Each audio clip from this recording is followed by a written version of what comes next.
স্বামী একটা অদ্ভুত রোগ রয়েছে, অনেক ডাক্তার দেখিয়েও সেই রোগটা সারানো গেল না। রোগটা হচ্ছে স্বামী বিছানায় প্রায়ই পেচ্ছাপ করে ফেলে। তখন তার বউ তাকে বলছে, তুমি প্রায় দিনই বিছানায় প্রস্রাব করো কেন? তখন স্বামী বলছে, আমার কি দোষ? শয়তান প্রতিদিন আমার স্বপ্নে এসে বলে যে দে, মুতে দে, তাহলে তোকে সোনার বাটি দেব। কিন্তু শালা আমাকে সোনার বাটিও দেয় না, কিন্তু আমি সেই মুতেই ফেলি। তখন তার স্ত্রী বলছে, ও, এবার তাহলে এক কাজ করবে, তুমি আগে সোনার বাটিটা চাইবে, তারপরে যা খুশি করবে। তখন স্বামী বুঝল তাই তো করতে হবে।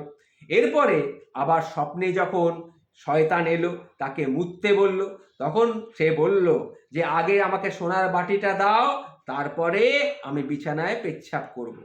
তখন সে বলল যে ঠিক আছে, তাহলে এক কাজ করো, রাজার বাড়িতে চলো, আমার কাছে তো সোনার বাটি নেই, রাজার বাড়িতে গিয়ে আমি সোনার বাটিটা চুরি করব, তুমি বাইরে দাঁড়িয়ে থাকবে, আমি তোমাকে সোনার বাটিটা দিয়ে দেবো। তারা গেল। রাজার ঘরে গিয়ে ঢুকে যেই মাত্র সেই সোনার বাটিটা চুরি করতে যাবে, তখন রাজার ঘুম ভেঙে গেল। ঘুম ভেঙে গেল, তখন সে তাড়া করলো শয়তানকে আর আমাকে। আমি তখন দৌড়তে শুরু করলাম, শয়তানও আমার সামনে সামনে দৌড়ছে। শয়তান দেখি সরসর করে একটা নারকোল গাছ গেয়ে ওপরে উঠে গেল, আর আমি উঠতে পারলাম না। আমি উঠতে গেলাম, রাজা আমাকে ধরে টান মারলো। যেই টান মারলো, তখন আমি বললাম শয়তানকে, ও শয়তান, এই দেখ রাজা মশাই আমাকে টানছে, আমি এখন কি করব? তুই তখন শয়তান দূর থেকে চেঁচিয়ে বলল, দে, ওর গায়ে হাগু করে দে। তখন আমি তার গায়ে হাগু করে দিলাম। এই হচ্ছে ব্যাপার। এইবার স্বপ্নটা গেল ভেঙে।